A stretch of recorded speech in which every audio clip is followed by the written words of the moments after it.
Chapter 8. Sophia had been hyping up this idea of my showing up to that girl Gianna's birthday party, hosted at the Velvet Lounge. Sophia was invited, so it wasn't like she was crashing, but I would be. She insisted that I do this, but once the day came I let common sense kick in and told Sophia I don't think I should.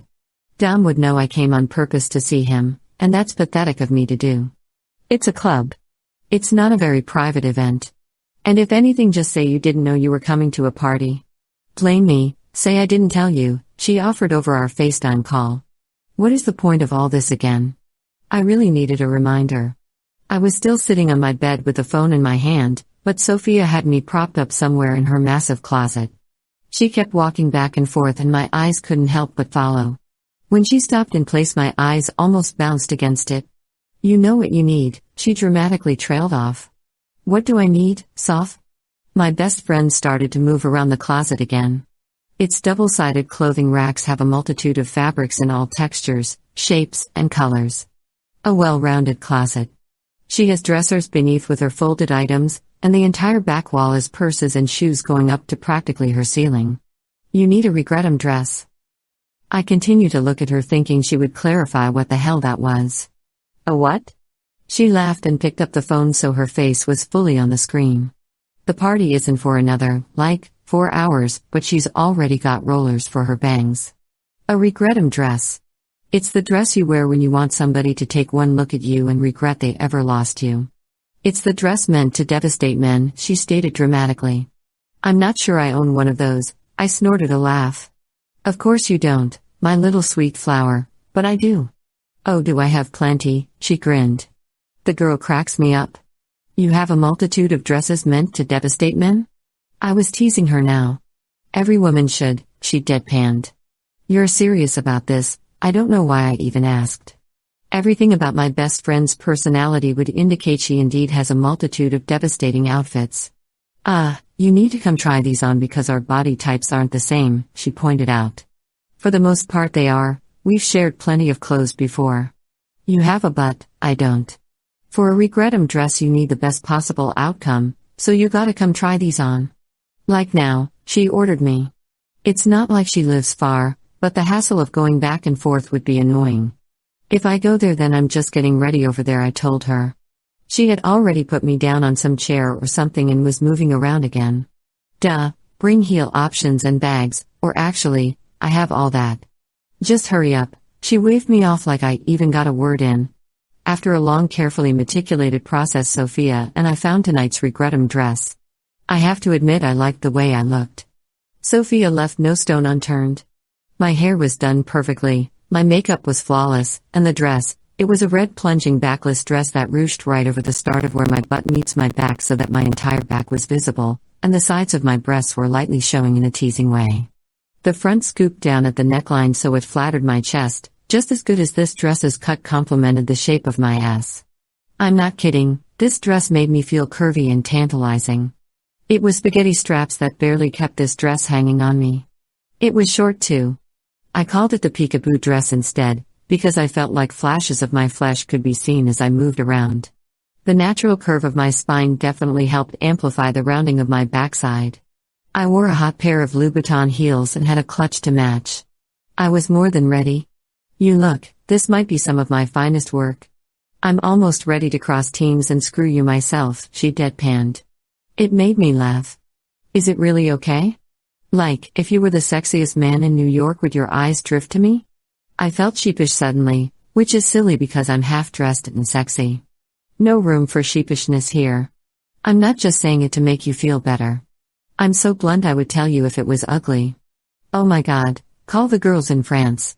They'll flip out. Sophia rushed to get her phone so she could FaceTime our friends back in Paris. Those girls are fashionistas like us, so they'd know if I perfected the look. Ah. Bonjour bitches, I heard Sophia scream from somewhere inside her bedroom. I was still in her closet because she has a full-length mirror and vanity here. You could live in this closet. Sophia started talking, but then she got quiet before calling my name. Okay, walk out here. Show them, she made the whole ordeal dramatic as always. I did as she asked and walked out of the closet, showing my front then slowly turning to flaunt the back. Oh mon Dieu. AHH. Yes. Enquiabla, I heard a bunch of voices at once. She did a group call, so all their faces were in little squares across the screen. I told you, Sophia raised her brows at me. Okay, I do feel pretty confident right now, I laughed at myself. Put on sexy music. You know that always got us in the mood to party. I think it was Vanessa who said it.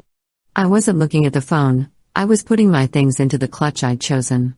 Regret dress, Sophia grinned. The girls knew exactly what that was too. That shouldn't surprise me. After chatting with them briefly, it was time to hang up and actually go to the club. I was suddenly so nervous. Mia, I can see your nerves. Confident girls don't look nervous. If you have to fuel your confidence with anger, then do it. Say, I'm Mia fucking Fiore, she ordered me. I'm not gonna, I couldn't finish. She slapped my arm.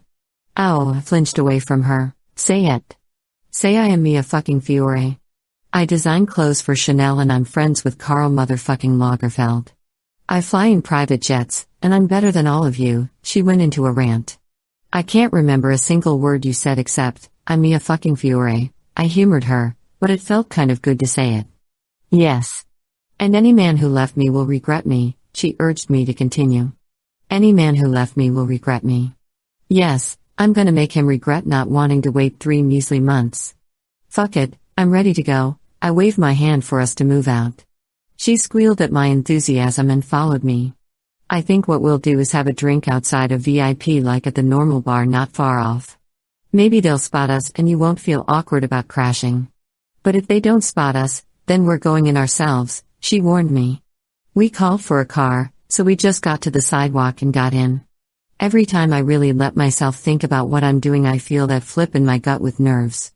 I haven't seen Dom's face in 9 months. I don't even know if I'm ready to. Sophia requested that the driver put some dance music on to keep me hyped up on the drive over to the club. I'm about to see Dom. Holy shit, I'm about to see Dom. Panic set in. Hey. I see your face. Confidence, Mia, I'm serious, she scolded me. What if he doesn't regret everything after seeing me? What if it's me regretting everything when I see him? I held my chest and took a calming breath. How could he not regret leaving you after looking at this? She waved over my body in nice makeup.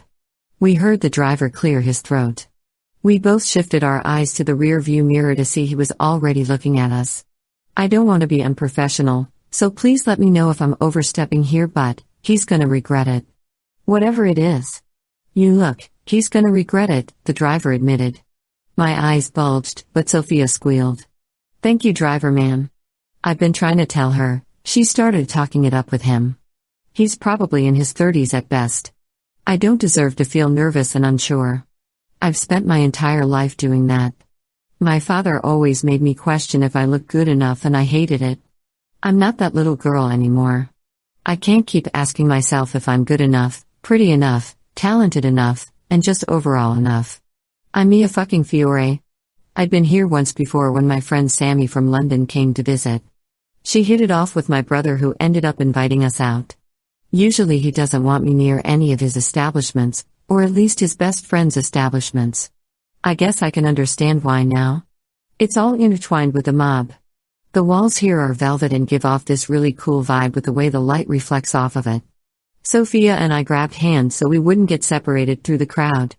We didn't have to wait in that long crazy line, of course. I was with a DeLuca after all. There are 2 floors and 2 different types of VIP. Sophia already knew which room they'd be in. I assume it's because her sister told her.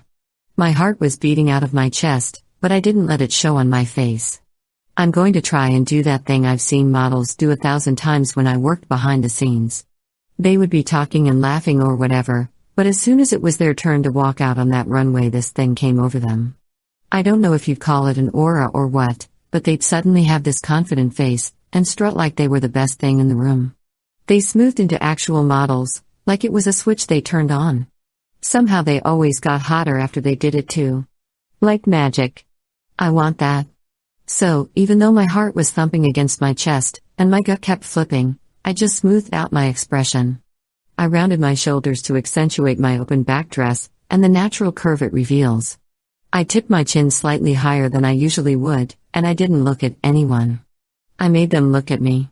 I kept repeating Sophia's words like a mantra in my head, so I wouldn't keep listening to the little voice that was panicking about doing this. About showing up and seeing Dom. I ignored it and instead I listened to Sophia's voice in a mantra telling myself, I'm Mia fucking Fiore. To take ownership of my name, and what I want to represent myself as today. No inferior Mias are allowed here. Bad bitches only.